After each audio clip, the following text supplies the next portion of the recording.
Zayo ngayin kan rum thi Ringun aral ma song kan lei ti sa in minda Kum sang lal ram loi hong toro Ringun aral hunin kan tu mel kan mu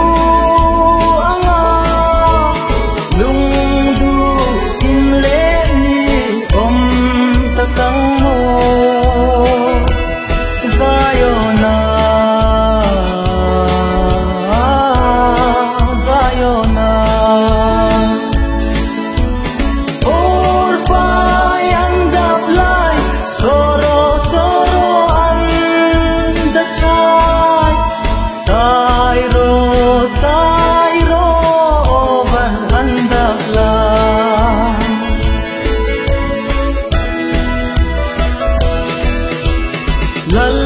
pa thu thung pha te hiya ram lo lang tur kan ngak lel fa na la te le tharau lam la ten kan oi tum sang lal ram lo in hong toro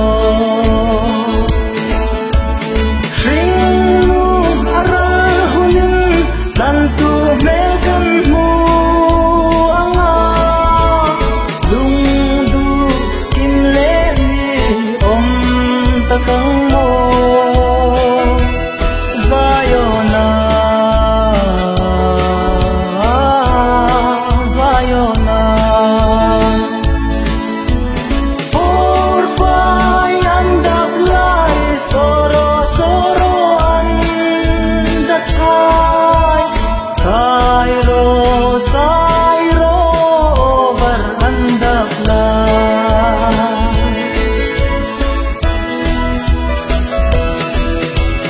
Leishe aral hunin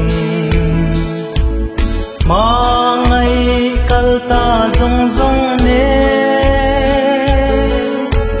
Cross till ti thay na sang in van nguam kan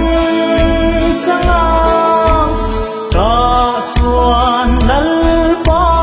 mel moi kan mu ang ringun aral hunin lan tu mel kan mu anga lung du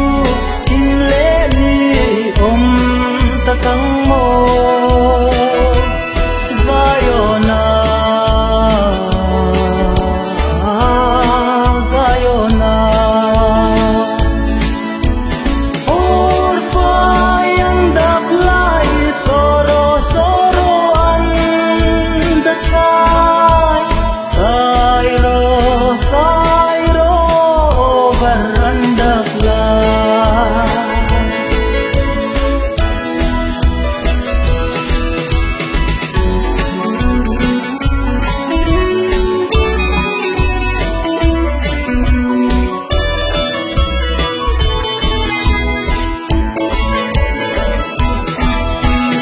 Leishe aral hunin Mangai kalta zong zong ne